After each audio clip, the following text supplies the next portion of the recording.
Hello students. आज के video में हम देखेंगे problem on equilibrium of rigid bodies. तो प्रॉब्लम पढ़ते। प्रॉब्लम में दिया है two identical cylinders of weight 200 newton and diameter 100 millimetre are placed as shown in figure. Determine the support reactions at A B and C. तो एक container दिया है।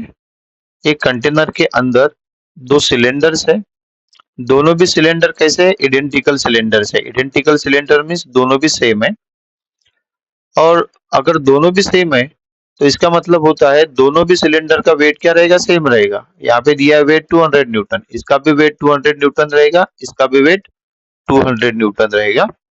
Then diameter 100 millimetre दिया है, मीन्स दोनों का भी डायमीटर कितना है? 100 मिलीमीटर। इसका भी 100 मिलीमीटर, इसका भी 100 millimetre, because both are identical. और पूछा है हमें support reactions at point A B and सी।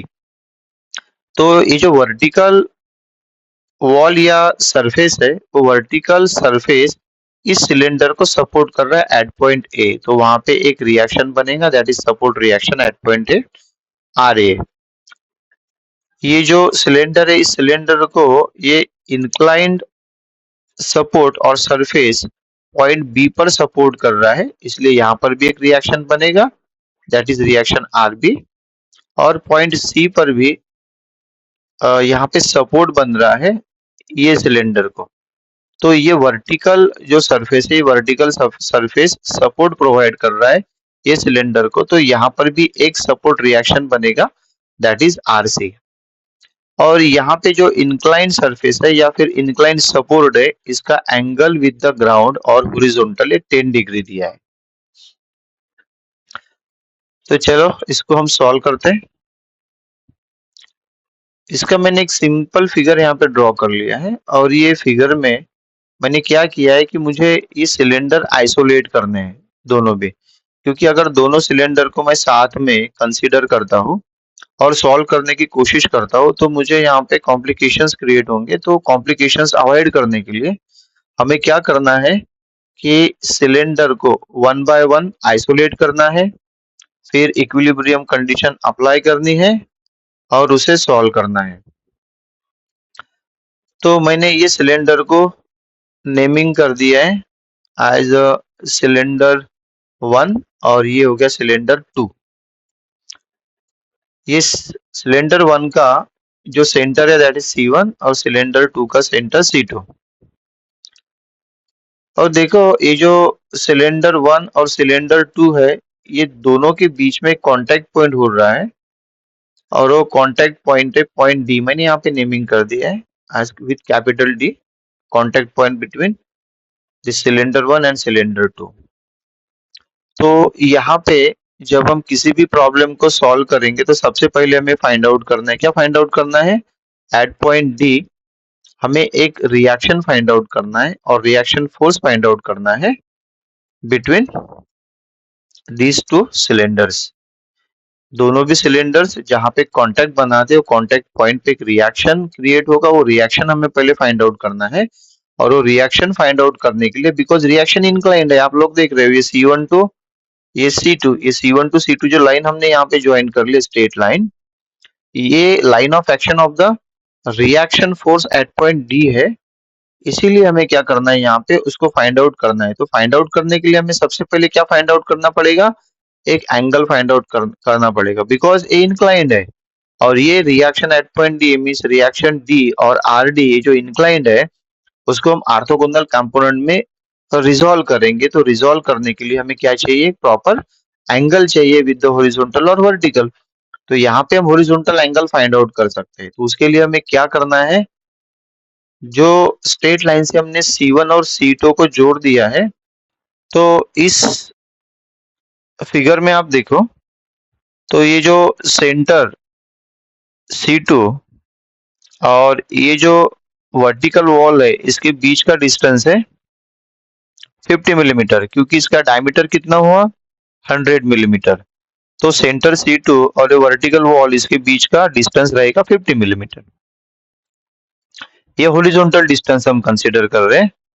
और यहाँ पर भी ये centre C1 to vertical support और वॉल, इसका डिस्टेंस कितना दिया है 50 मिलीमीटर, रेडियस ऑफ स्पीयर 1। ठीक है ना, यहाँ से लेके यहाँ तक 50 मिलीमीटर है, सेंटर से लेके यहाँ तक 50 मिलीमीटर है। तो ये जो इंक्लाइन लाइन दिख रही है जो सेंटर टू सेंटर ज्वाइन हो रही है C1 टू C2, इसका लेंथ हमें मिलेगा। लेंथ क्या मिलेगा, इसका डायमीटर दिया 100 मिलीमीटर, मींस रेडियस, इसका radius centre to this point D point कितना रहेगा 50 मिलीमीटर, और D point two centre C1 इसका कितना रहेगा रेडियस 50 मिलीमीटर। तो टोटल कितना हो गया C2 टू C1, ये हो गया 100 मिलीमीटर। तो ये C2 टू C1 जो लेंथ है वो हमें पता है, दैट इज 100 मिलीमीटर। अभी ये जो लाइन हॉरिजॉन्टल लाइन है C2 टू P, इसका लेंथ हम यहाँ पे फाइंड आउट कर सकते हैं। तो फाइंड आउट कैसे करनी है, देखो ये 150 मिलीमीटर से, ये जो मैंने कहा था सेंटर टू वर्टिकल वॉल का डिस्टेंस 50 मिलीमीटर है, और इधर भी सेंटर टू वर्टिकल वॉल का डिस्टेंस 50 मिलीमीटर है। टोटल हो गया 50 प्लस 50 इक्वल टू 100। तो ये जो 100 मिलीमीटर डिस्टेंस है 150 से हमें माइनस कर देना है। तो 150 से अगर हम माइनस कर देते हैं तो हमें देखो ये centre C1 to centre C2 इसके बीच का हॉरिजॉन्टल डिस्टेंस मिल जाता है, दैट इज 50 मिलीमीटर। 50 प्लस 50 100 हो गया, 100 को 150 से माइनस कर दिए तो ये C2 टू P डिस्टेंस जो मिलेगा, सो दैट इज 50 मिलीमीटर। तो हमारे पास में दो लाइन का लेंथ है। अगर हम इसको हाइपोटेनस कंसीडर करते हैं C1 टू C2 का लेंथ, और हम ये जो लेंथ है ये one of the side of triangle है C टू P, ये जो डिस्टेंस है, और हमें यहाँ पे थीटा फाइंड आउट करना है। थीटा यहाँ पे जो थीटा बन रहा है C2 कॉर्नर पे जो एंगल बनेगा यहाँ पे, वो एंगल हमें फाइंड आउट करना है। तो हम ये एंगल फाइंड आउट कर सकते हैं बिकॉज ये एंगल हॉरिजॉन्टल के साथ में बनेगा। तो एंगल फाइंड आउट करने के लिए हमारे पास में हाइपोटेनस का लेंथ है और एडजेसेंट साइड का लेंथ है। तो यहाँ पे हम cos थीटा यूज कर सकते हैं। So cos theta equal to, मैंने यहाँ पे लिखा है देखो, ये cos theta equal to 50 divided by 100। तो एडजेसेंट साइड का लेंथ कितना है 50 मिलीमीटर, और ये जो हाइपोटेनस है, हाइपोटेनस का लेंथ कितना है, हाइपोटेनस का लेंथ कितना है यहाँ पे total 100 millimetre. So 50 divided by 100, so 50 divided by 100 कितना हुआ यहाँ पे 0.5। So theta equal to cos inverse of 0.5, ये मिलता है हमें 60 डिग्री। तो ये 60 डिग्री हम यहाँ पे थीटा लेके हम यहाँ पे रिएक्शन आरडी यहाँ पे रिप्रेजेंट करेंगे, ड्रॉ करेंगे, और फिर उसके कंपोनेंट्स बनाएंगे। तो सबसे पहले हम क्या करते हैं कि इसमें का जो स्पीयर 1 है उसको आइसोलेट करेंगे। अब ये स्पीयर 1 को आइसोलेट करना क्यों है और स्पीयर 2 को आइसोलेट करना क्यों नहीं है, तो मैंने इसके पहले जो वीडियो बनाया था उसमें क्लियर कट बोला था कि स्पीयर 1 को हमें आइसोलेट इसलिए करना है कि इसमें अननोन अननोन जो है वो मिनिमम है, कम है, और इसमें अननोन की संख्या जो है वो ज्यादा है। तो हम चेक कर लेते हैं उसके लिए। देखो ये जो सिलेंडर 1 है, सिलेंडर 1 पे उसका सेल्फ वेट एक्ट कर रहा है जो कि नोन है, वो हमें मालूम है। यहाँ पे reaction R D at point D, ये सिलेंडर 1 पे एक्ट हो रहा है, वो अननोन है।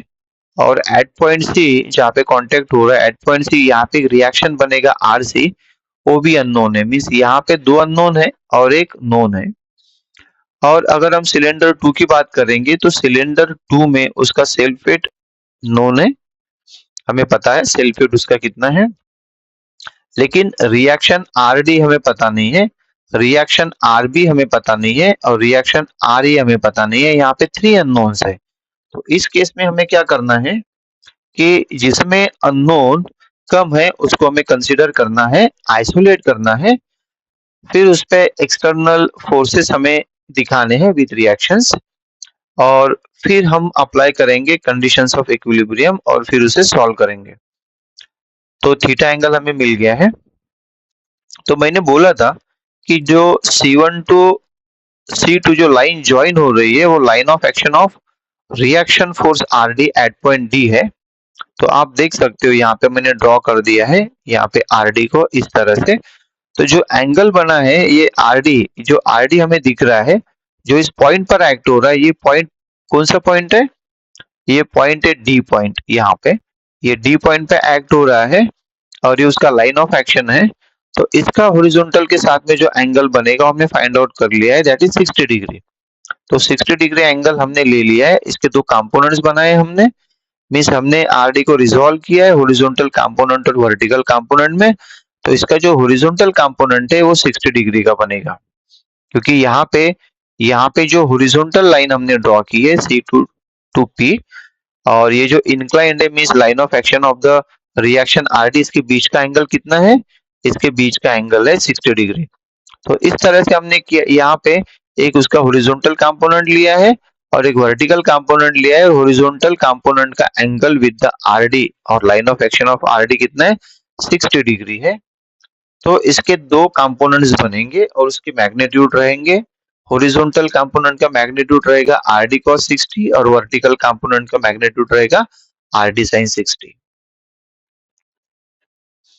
उसके बाद में एट पॉइंट सी देखो, ये वर्टिकल वॉल है, तो वर्टिकल वॉल होने के कारण यहाँ पे जो रिएक्शन बनेगा वो perpendicular to the vertical wall होगा, मीन्स यहाँ पे एक हॉरिजॉन्टल रिएक्शन बनेगा एट पॉइंट सी, उसको हमें रिजॉल्व करने की जरूरत नहीं है।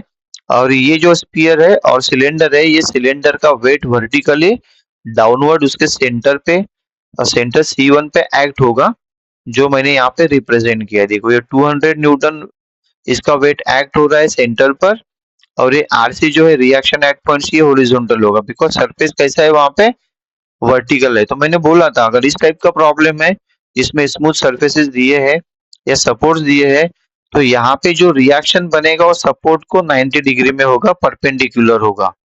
तो यहाँ पे अगर रिएक्शन बन रहा है एट पॉइंट ए, तो ये रिएक्शन फोर्स ये परपेंडिकुलर रहेगा विद दिस वर्टिकल सरफेस, और यहाँ पर भी जो रिएक्शन बनेगा आरसी वो भी परपेंडिकुलर रहेगा टू द वर्टिकल सरफेस। ठीक है, तो इस तरह से मैंने क्या कर दिया है, जितने कांटेक्ट पॉइंट्स है दोनों भी कांटेक्ट पॉइंट को मैंने यहाँ पे रिएक्शंस ड्रॉ कर दिए हैं, क्योंकि ये स्पीयर कांटेक्ट में है at point C with the vertical wall और at point D with the sphere 2, तो स्पीयर 2 और सिलेंडर 2। तो यहाँ पे दो कांटेक्ट पॉइंट बने हैं, कांटेक्ट पॉइंट डी और कांटेक्ट पॉइंट सी। तो दोनों भी कांटेक्ट पॉइंट्स पर हमने यहाँ पे रिएक्शंस ड्रॉ किए हैं, और उसका जो सेल्फ वेट है वर्टिकली डाउनवर्ड एक्ट हो रहा है। तो वर्टिकली डाउनवर्ड एक्ट हो रहा है, इसलिए हमने उसको एज इट इज यहाँ पे वर्टिकली डाउनवर्ड डायरेक्शन में शो किया है, और उसका मैग्नीट्यूड है 200 न्यूटन। तो हम अभी इसे सॉल्व कर सकते हैं बाय यूजिंग लैमिस थ्योरम और by using the conditions of equilibrium to the cylinder 1। ठीक है, तो यहाँ पे हम क्या करेंगे, अप्लाई करेंगे कंडीशंस ऑफ इक्विलिब्रियम सिलेंडर 1 को। तो हम पहले चेक करेंगे कि इसमें अगर हम summation F X equal to 0 consider करते हैं तो यहाँ पे कितने अननोन है। Summation F X equal to 0 means horizontal component and forces हमें यहाँ पे चेक करना है। तो यहाँ पे एक हॉरिजॉन्टल कंपोनेंट है रिएक्शन आरडी का, और यहाँ पे रिएक्शन आरसी, ये क्या है, रिएक्शन आरसी हॉरिजॉन्टल है। तो यहाँ पे दो अननोन्स है। अभी हम summation F Y equal to 0 यहाँ पे कंसिडर करते हैं। सो समेशन एफ वाई अगर हम कंसिडर करेंगे तो देखो यहाँ पे एक वर्टिकल कंपोनेंट है जो अननोन है, और जो वर्टिकल डाउनवर्ड इसका जो वेट है सिलेंडर का, जो वर्टिकल डाउनवर्ड एक्ट हो रहा है सेंटर पॉइंट पे, वो नोन है, इसका मैग्नीट्यूड हमें नोन है। तो हम summation F Y equal to 0 consider करके इसको सॉल्व कर सकते हैं, बिकॉज यहाँ पे दो ही है, एक वर्टिकल डाउनवर्ड फोर्स यहाँ पे एक्ट हो रहा है सिलेंडर पर, और दूसरा एक आरडी रिएक्शन का वर्टिकल कंपोनेंट, ये अननोन है ये नोन है, तो इसमें आरडी का वैल्यू इजीली फाइंड आउट कर सकते हैं।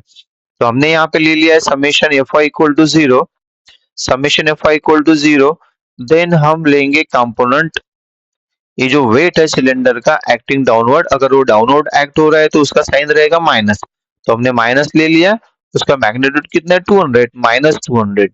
देन ये जो कंपोनेंट है आरडी का, ये वर्टिकल अपवर्ड एक्ट हो रहा है, तो उसका साइन रहेगा प्लस, तो हमने यहाँ पे प्लस साइन ले लिया है, और एक कंपोनेंट एज इट इज हमने यहाँ पे ले लिया, that is RD sine 60 equal to 0। तो आरडी को हम ये साइड में लेते हैं, या तो फिर 200 को इस साइड में ले लो तो प्लस हो जाएगा, 200 क्या हो जाएगा इस साइड में प्लस हो जाएगा। तो हमने 200 इसके राइट साइड में ले लिया है, वो प्लस हो गया है, और डिवाइडेड बाय साइन 60 चला जाएगा, उसको आर डी लेफ्ट साइड में रहेगा। तो इसका जो आंसर मिलेगा वो मिलेगा R D equal to 230.94 newton. तो ये मिला हमें रिएक्शन फोर्स आर डी का मैग्नीट्यूड। तो हमने आर डी का मैग्नीट्यूड यहाँ पे फाइंड आउट कर लिया है।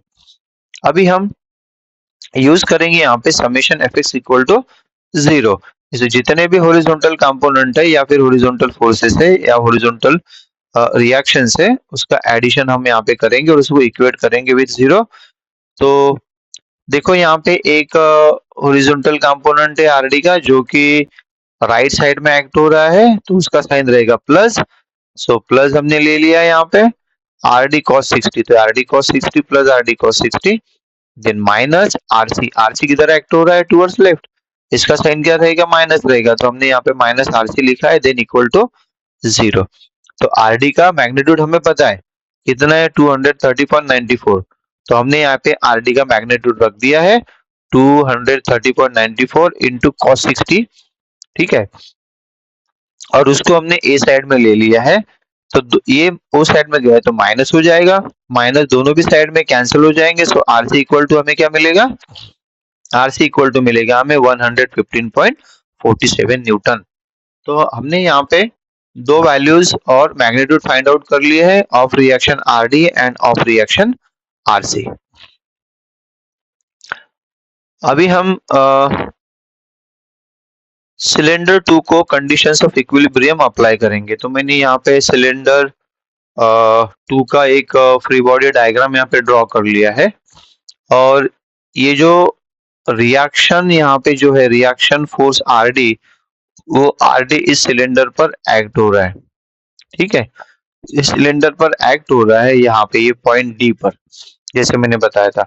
और ये जो एंगल यहाँ पे मिल रहा है आपको 60 डिग्री का, ये एंगल कैसे मिलेगा वो भी मैं बताता हूँ, क्योंकि line of action are D का सेम है। पहले आर डी इस साइड में एक्ट हो रहा था सिलेंडर 1 पर, अभी आर डी इसके अपोजिट साइड में एक्ट होगा सिलेंडर 2 पर। तो इसका खाली लाइन ऑफ एक्शन सेम रहेगा, सेंस चेंज हो जाएगा इसका। अभी सेंस इधर की तरफ है सिलेंडर 1 की तरफ, अभी वो सिलेंडर 2 की तरफ जाएगा, तो एक कंपोनेंट भी चेंज हो जाएगी। ये कंपोनेंट इस डायरेक्शन में एक्ट होगा और एक कंपोनेंट नीचे के डायरेक्शन में एक्ट होगा in the direction of arrow of are D. तो ये अगर हम इसको ये डायरेक्शन में एक्ट करते मींस इस हॉरिजॉन्टल लाइन को हम एक्सटेंड करते हैं इधर, और एरो हेड हम यहाँ पे देते हैं, तो देखो ये इंक्लाइंड और ये हॉरिजॉन्टल, ठीक है, ये हॉरिजॉन्टल है और ये इंक्लाइंड है।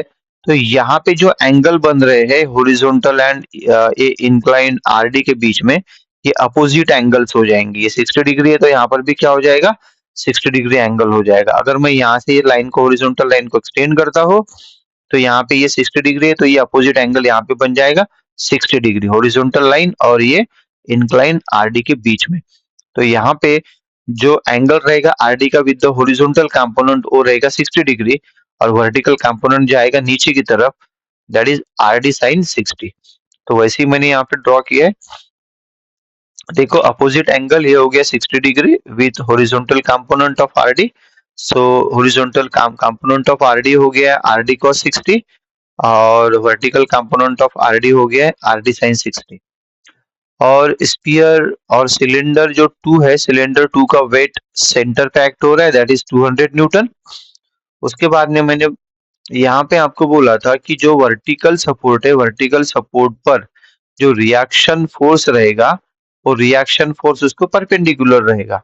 तो यहाँ पे एक हॉरिजॉन्टल लाइन हम ड्रॉ करेंगे और शो करेंगे, that is reaction R A at point A. तो मैंने यहाँ पे शो कर दिया, ये कौन सा हो गया reaction R A at point A, ठीक है। अभी यहाँ पर भी एक रिएक्शन यहाँ पे एक्ट हो रहा है इस सिलेंडर पर एट कॉन्टेक्ट पॉइंट बी। तो कॉन्टेक्ट पॉइंट बी जो एक्ट हो रहा है यहाँ पे कॉन्टेक्ट पॉइंट बी पे, तो ये जो एंगल मिला है हमें 80 degree with the horizontal of this reaction R B, वो हमने कैसे लिया वो हम एक बार चेक कर लेते हैं। तो मैं फिर से एक फिगर यहाँ पे आप लोगों को एक्सप्लेन करता हूँ अच्छे से, तो पता चल जाएगा। देखो ये जो एंगल है यहाँ पे एंगल इंक्लाइन सरफेस का कितना है विद हॉरिजॉन्टल 10 डिग्रीज है, अगर मैं इस इंक्लाइंड सरफेस को एक परपेंडिकुलर लाइन ड्रॉ करता हूँ at point B, perpendicular line draw करता हूँ एट पॉइंट बी और उसके दो कंपोनेंट्स बनाता हूँ, एक वर्टिकल कंपोनेंट बनाता हूँ उस लाइन पर कोई भी पॉइंट से, वर्टिकल कंपोनेंट और एक हॉरिजॉन्टल कंपोनेंट। तो यहाँ पे देखो, अगर मैं यहाँ से इसको एक ड्रॉ कर रहा हूँ 90 डिग्री में लाइन, ठीक है, 90 डिग्री में यहाँ पे मैं ड्रॉ कर रहा हूँ और मैं क्या कर रहा हूँ, एक उसका वर्टिकल कंपोनेंट बना रहा हूँ, एक हॉरिजॉन्टल कंपोनेंट बना रहा हूँ। तो यहाँ पे जो एंगल 10 डिग्रीज का है वो एंगल यहाँ पे वर्टिकल के साथ में कितना बनेगा, 10 डिग्रीज का बनेगा और हॉरिजॉन्टल हॉरिजॉन्टल कंपोनेंट के साथ में रिएक्शन आरबी का एंगल बनेगा 80 डिग्री, ठीक है। तो ये जो एंगल 80 डिग्री यहाँ पे बन रहा है, क्योंकि ये अगर हम इसको कंसिडर करते, मान के चलो कि ये थोड़ा एंगल हम बढ़ा लेते हैं, इसका थोड़ा एंगल हम बढ़ा देते 10 डिग्री का और 10 डिग्री रखते हैं लेकिन लाइन में थोड़ा सा डिफरेंस रखते हैं। तो यहाँ पे अगर मैं एक लाइन यहाँ पे ड्रॉ करता हूँ जो नॉर्मल है टू दिस इंक्लाइन सरफेस, तो क्या हो जाएगा, यहाँ पे देखो ये 10 डिग्री की लाइन है, देन ये मैंने एक लाइन ड्रॉ की है इंक्लाइन, और ये आई मीन्स रिएक्शन आरबी मैंने ड्रॉ किया है और ये इंक्लाइन सरफेस है, तो यहाँ पे ट्राइंगल फॉर्म हो जाएगा। तो ये जो ट्राइंगल यहाँ पे फॉर्म हो जाएगा इस तरह से, देखो इस तरह से ये लाइन यहाँ तक, तो ट्राइंगल फॉर्म हो जाएगा। तो इसकी ये जो एंगल रहेगा अंदर का, ये 90 डिग्री का एंगल रहेगा जो कि रिएक्शन फोर्स आरबी ने बनाया है विथ इस इंक्लाइन सरफेस। और ये 10 डिग्री का एंगल हमें ऑलरेडी पता है, अगर ये हमें 10 डिग्री का पता है और ये 90 डिग्री का हो गया है और हम इसको एक ट्राइंगल कंसीडर करते हैं यहाँ पे, क्योंकि ट्राइंगल ऑलरेडी फॉर्म हो चुका है, अगर ये ट्राइंगल फॉर्म हो गया है तो ये एंगल हो गया हमारा 90 डिग्री, ये एंगल हो गया हमारा 10 डिग्री, तो बचा एंगल कितना रहेगा, 80 डिग्री का। तो ये वाला जो एंगल रहेगा ये 80 डिग्री का एंगल रहेगा with the horizontal of this inclined reaction force, ठीक है ना। तो जो इंक्लाइंड रिएक्शन फोर्स है, यहाँ पे आप देखो ये इंक्लाइंड रिएक्शन फोर्स है, इसका एंगल विद द हॉरिजॉन्टल, क्योंकि हमें इसको स्प्लिट करना है या रिजॉल्व करना है दो कंपोनेंट्स में, एक वर्टिकल रहेगा दूसरा हॉरिजॉन्टल रहेगा। तो ये जो एंगल बनेगा with the horizontal reaction RB का कितना रहेगा, 80 डिग्री रहेगा। तो इस तरह से इसके दो कंपोनेंट मिले हैं और उनका मैग्नीट्यूड रहेगा, वर्टिकल कंपोनेंट का मैग्नीट्यूड रहेगा आरबी साइन 80 और हॉरिजॉन्टल कंपोनेंट का मैग्नीट्यूड रहेगा आरबी कॉस 80। तो इस तरह से यहाँ पे हमने क्या कर दिया है कि जितने भी फोर्सेस है, रिएक्शंस है, हमने ड्रॉ कर दिए हैं, एक फ्री बॉडी डायग्राम हमने बना लिया है which is complete free body diagram, और अभी इसे सॉल्व करना है। तो हमें क्या क्या पता है, हमें आरडी पता है और आरसी पता है। तो आरसी तो यहाँ पे आएगा नहीं बिकॉज यहाँ पे कोई फोर्स और रिएक्शन, आरसी रिएक्शन यहाँ पे अवेलेबल नहीं है या उसका यूज नहीं हो रहा है, तो हमारे पास में भी आरडी अवेलेबल है। सो बाय यूजिंग आरडी हम चेक करेंगे। तो सबसे पहले हमें ये चेक करना है कि अगर हम समेशन एफ एक्स कंसिडर करते हैं तो कितने अननोन्स है, और समेशन एफ वाई कंसिडर करते हैं तो कितने अननोन्स हमें उसमें मिलते हैं। तो हम दोनों भी चेक करेंगे। अगर हम दोनों चेक करते हैं तो देखो, मैं अगर summation F X equal to 0 consider करता हूँ तो इसमें आर ए हॉरिजॉन्टल है जो कि अननोन है, उसमें आर डी हमें नोन है, और आर बी यहाँ पे जो हॉरिजॉन्टल कंपोनेंट है वो भी अननोन है, मीन दो अननोन हो गए यहाँ पे। और हम summation F I equal to 0 consider करेंगे, तो summation F I equal to 0 अगर मैं कंसिडर करता हूँ तो यहाँ पे वर्टिकल जो वेट है वो नोन है, ये आर बी अननोन है और आर डी नोन है।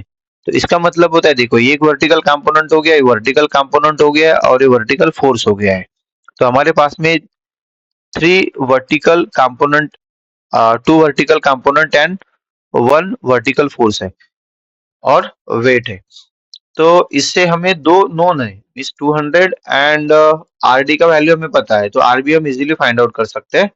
तो इसीलिए फिर हमने यहाँ पे लिया है summation F I equal to 0, और यहाँ पे हमने पुट कर दिए है कंपोनेंट्स मैग्नीट्यूड, जैसे कि ये वर्टिकल कंपोनेंट ऑफ आरबी है दैट इज आरबी साइन 80, ऊपर की तरफ जा रहा है तो प्लस प्लस आरबी साइन 80 हो गया, ये वेट नीचे की तरफ आ रहा है सो माइनस 200, देन आरडी भी कहाँ पे जा रहा है, नीचे की तरफ downward direction, so minus RD sine 60 equal to 0 हमने कंसिडर कर लिया है। Then RB equal to, RB का वैल्यू हमें फाइंड आउट करना है 200 ओ साइड में ले लेते हैं, ओ साइड में मीन्स इक्वल टू के राइट साइड में, और आर डी साइन 60 को भी राइट साइड में ले लेते हैं, तो दोनों का साइन प्लस हो जाएगा।